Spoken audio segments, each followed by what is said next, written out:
এই আশেপাশের যে ডেকোরেশনটা দেখতেছেন এটা একেবারে স্পেশালি আমাদের এই পাশে যে গুটি কয়েক লোকজন আছে 5 বছর প্রশিক্ষণার্থী তাদের কাছে আমি বিশেষভাবে কৃতজ্ঞ।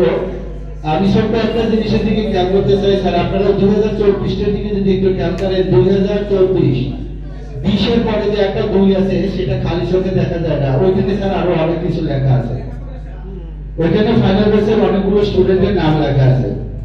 তো স্যার এইসব আয়োজন হয়তো আমরা সাধারণ দৃষ্টিতে দেখতেছি ওনারা সকাল 11টা থেকে শুরু করছে, দীর্ঘক্ষণ সময় ব্যয় করছে। ওনাদেরকে আমরা হয়তো বা কিছু পুরস্কৃত করে, যেহেতু অনেক কিছু লোকজন আমরা পুরস্কৃত করে ছোট করতে চাই না, আপনাদেরকে বিশেষভাবে আমি আপনাদের কাছে বিশেষভাবে কৃতজ্ঞ।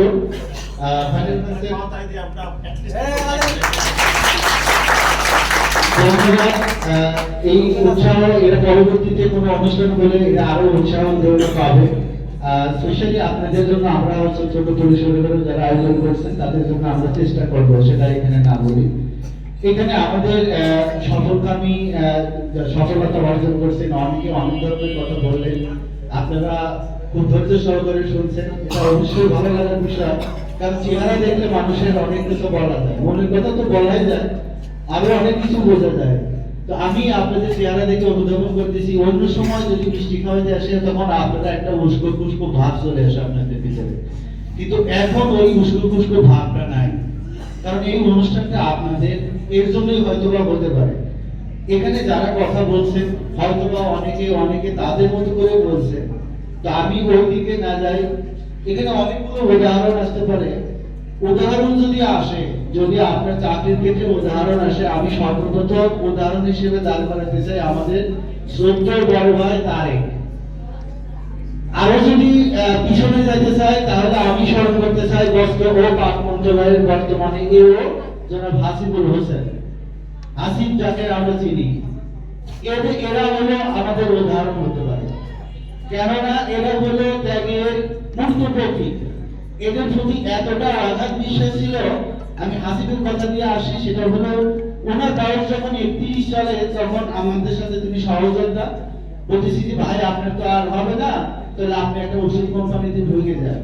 তখন উনি আমাকে যে কথা বলছিলেন ওর পরে থেকে আমারও মন মানসিকতা অনেকটা চেঞ্জ হয়ে গেছে, ইনশাআল্লাহ আমারও হবে। উনি আমাকে বলছিলেন যে আমি কখনো কারো ক্ষতি করি নাই, আল্লাহর প্রতি বিশ্বাস আছে, আমার চেষ্টা আছে, ইনশাআল্লাহ আমি হতাশ হব না।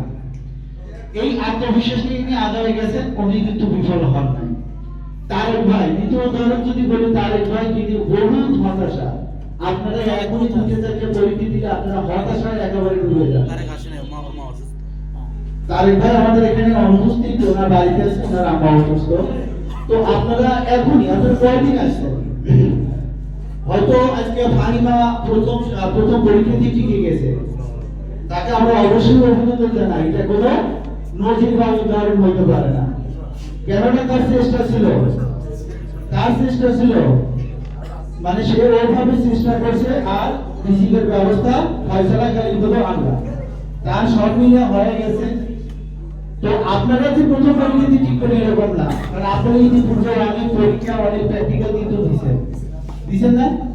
আচ্ছা, এখন এই দেখেন প্রত্যেকের কাছে কিন্তু কম বেশি ফোন আছে, অনেকে বের করেন নাই, আছে প্রত্যেকের কাছে আছে, অনেকে নিয়ে আসেন না, আছে না ফোন? আমরা ফোন দ্বারা ছবি তুলে এরকম লোকেও আছে। আমি সকাল থেকে দেখছি আপনারা অনেকেই সেলফি এই ওই অনেক কিছু তুলছেন না। এই যে অনেকগুলো যে ছবি তুলছে, সেই তোলা ছবিগুলো প্রত্যেকটা কি ভালো হয়েছে? খারাপ ছবিগুলো আপনারা কি করবেন? এই যে খারাপ ছবিগুলো ডিলিট করে দিলেন, ভালো ছবিগুলো আপনাদের সামনে রাখবেন। এটা ফোনের ক্ষেত্রে প্রযোজ্য করলেন, কিন্তু আমরা বাস্তব জীবনে কি তা করি? বাস্তব জীবনে আমরা যে পিছু পা হই, আমরা সফলতা পেতে যে বাধা আসে, সেটা হলো আমাদের এই খারাপ সময়। আমরা ফোনের ভালো ছবিগুলো সংগ্রহ করি, খারাপগুলো ডিলিট করি, কিন্তু আমরা আমাদের জীবনে ঘটে যাওয়া খারাপ দৃশ্যগুলো, খারাপ ঘটনাগুলো সেটা প্রতিনিয়তই মনে করি। এজন্য আমাদের সফলতা পেতে বেগ পেতে হয়। তো এই ফোন ব্যবহারের মতো যদি আমরা জীবনটাকে পরিচালিত করি, আমার মনে হয় আমাদের চলার রাস্তা আরো অনেকটা সহজ হবে। দ্বিতীয় কথা হলো, আপনি যখন এই অনুষ্ঠান আয়োজন করতে গিয়ে আমি ওই রান্নার কাজে আমাদের কিছু গ্রুপ ছিল, তো সেখানেও তদারকি করতে গিয়ে যখন আমি একটা পর্যায়ে দেখলাম রান্নার নিচে চোলার পাতিলের নিচে ফিডব্যাক কম, তখন আমরা যদি